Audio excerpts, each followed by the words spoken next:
What submission should I learn? What's the best submission? You get these questions constantly in jiu-jitsu, and today, I'm not going to answer that question. Huh?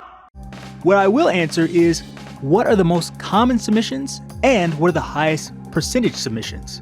So I gather statistics on Nogi Jiu-Jitsu, so I'm going to show you the stats from last year so you can see what were the most effective submissions and what were the most common submissions.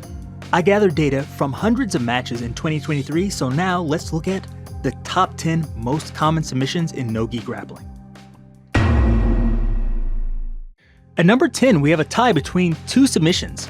The first is the toe hold, a very popular submission that can be done from many different places and is especially popular in women's jiu-jitsu. It tends to get overlooked due to heel hooks, but it's still very popular and very powerful. If you want to see this in action, check out the recent 80cc West Coast trials. William Tackett used this to win the 88 kilogram division. The other submission that tied for the number 10 spot is the Darce choke. The Darce choke is another submission that can be done from many different places, and on top of that, it's extremely difficult to get out of once it's locked up. The main proponents of this submission now are the Ruotolo brothers. It was initially very popular in the 2000s, but it kind of fell out of favor, but recently you're seeing it more and more. The Darce is sometimes a tricky submission to get the hang of, but once you get it, it becomes a very powerful way to finish people with lots of different setups and positions you can hit it from. So the Darce and the toe hold were tied for number 10. Those were the only ties on our list, but now let's move on to the next one, the 9th most common submission in 2023.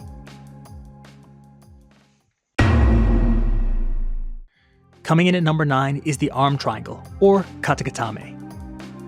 In judo, this is oftentimes used as a pin, but as many people in the grappling world know, it's a very powerful choke as well. This can be set up from the mount or side control, and many times from side control it's used to enter the mount. One of the best aspects of this choke is, if you don't get the choke, you still have the person in the same place. This can be a nice one if you don't want to lose position and keep attacking. It can oftentimes wear the opponent out. Another way it's been used recently is as defense for leg lock.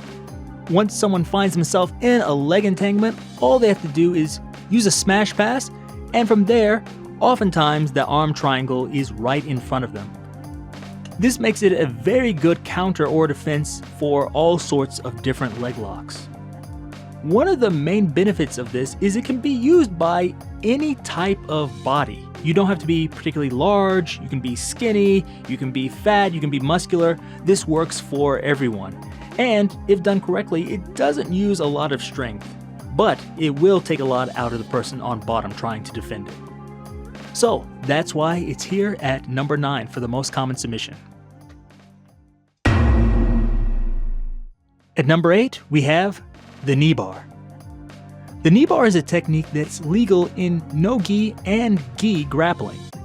However, it's really taken off in the last few years, and this is mainly due to the leg lock explosion and heel hooks. There are a few competitions that don't allow heel hooks, and in them, many people choose to use knee bars instead, as the setups for knee bars and inside heel hooks are oftentimes similar. Another interesting thing is they can be easily paired with toe holds. One of the most effective ways to use it is to apply it when someone is trying to defend a heel hook. To defend a heel hook, people oftentimes need to straighten their legs, and this opens an opportunity for a knee bar. But of course, it's a powerful submission in its own right. That's why it's at number 8. Coming in at number 7 is the triangle choke. The triangle choke is a Brazilian jiu-jitsu staple, and here we're covering just the normal version of the triangle. There are other versions such as the side triangle and the rear triangle, but here we're just talking about the normal one that you learn your first day of jiu-jitsu class, and also the reverse version. This is a very difficult sub to get out of for many people. It uses the power of your legs to increase it, so even a very small person can use this on a larger person. It's usually set up from the guard, but it can also be set up from places like the mount or even side control. This is a very versatile submission, and if you can't get a choke, you can always go for various arm locks, making it one of the most versatile and powerful submissions in Nogi Grappling, and that's why it came in at number 7. At number 6 we have the guillotine choke. This was once thought of as a strongman's move, but after Marcelo Garcia, it started to be used by people of all sizes and strength levels. It is often thought of as a guard attack, but it can actually be used from the top as well. Its most common use is in the defense of shots. Nowadays, more and more people are wrestling up in order to sweep their opponents. The guillotine can be used as a direct counter to this. Even if you don't necessarily get the submission, you can also use this position to sweep your opponent to their back. There are many variations of this, such as the ninja choke, the arm in, the arm out, the high wrist, etc. The number of variations is almost endless, and they're all very effective and can be used in different circumstances. The guillotine choke is a powerful submission that can be used from a variety of positions, and that's why it comes in as our number 6 submission. Coming in at number 5, we have the ankle lock. I'm sure many people didn't expect this to be here, but the ankle lock is actually a fairly common submission. It's the only leg attack that's allowed at all levels in gi and no-gi. For years, this was known as a strongman's move and only caused pain. But in the last few years, many people have been working on the breaking mechanics, and now you can see it's actually a very reliable submission that can break your ankle if you don't tap fast enough. Some people to watch for this technique are Mikey Musumeci and Mateusz Soszyński. There are many others as well, and many people are finding some extra utility with this move. Unlike the heel hook, if you can't get the finish, you can oftentimes keep the grip and try it again repeatedly, or use it to sweep. There are also other variations you can do from there, such as the Aoki lock, which are even more devastating. With its control and transition possibilities, the ankle lock is already a very good position. Now, with the improved breaking mechanics, it's something that you can threaten people with from almost any position, and that's why it's at number 5.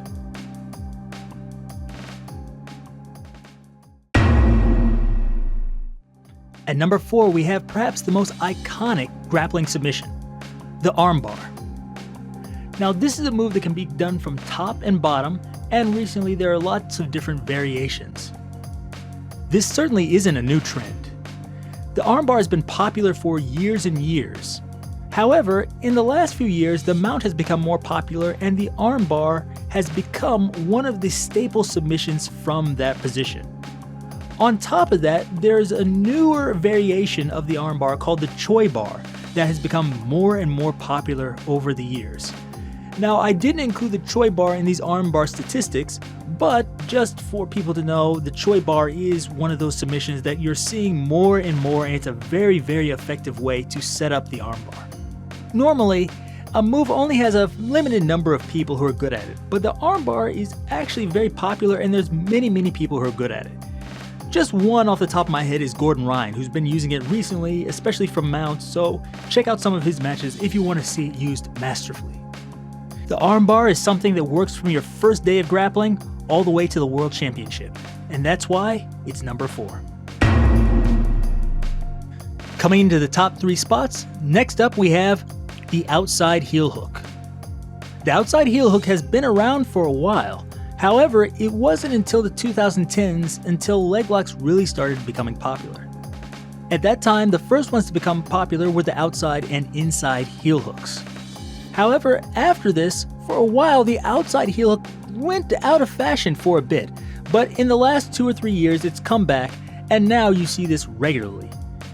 Some people to watch for this technique are Gordon and Nicky Ryan, Damian Anderson, and Jacob Couch. Jacob used this to defeat his longtime rival Elder Cruz and punch his ticket into ADCC. Not only is the outside heel hook powerful, it's also the 3rd most common. The 2nd most common submission in no-gi grappling is the inside heel hook. The inside heel hook is even more devastating and powerful than the outside heel hook. It's usually done from 50-50 or the saddle, and in recent years there have been more and more setups. At one time, this was a specialty move that only certain people did, such as people who trained under John Danaher. However, now this is a mainstream submission that you see anybody from any school doing. This is seen all the time, and some people still don't like leg locks that much, but in high level no-gi, if you don't know how to defend leg locks, you're really going to get left behind. In this day and age, almost everyone knows how to do them and is employing them whenever they can. This submission comes on very quick, so you have to be careful. But one of the advantages is it can be used against people much bigger and stronger than you. Some people to watch for this technique are Craig Jones, Lachlan Giles, and Jacob Couch. Although it isn't the secret weapon it once was, it still gets plenty of finishes, and that's why it's at number 2. The number 1 submission in submission grappling, I'm sure everyone guessed this.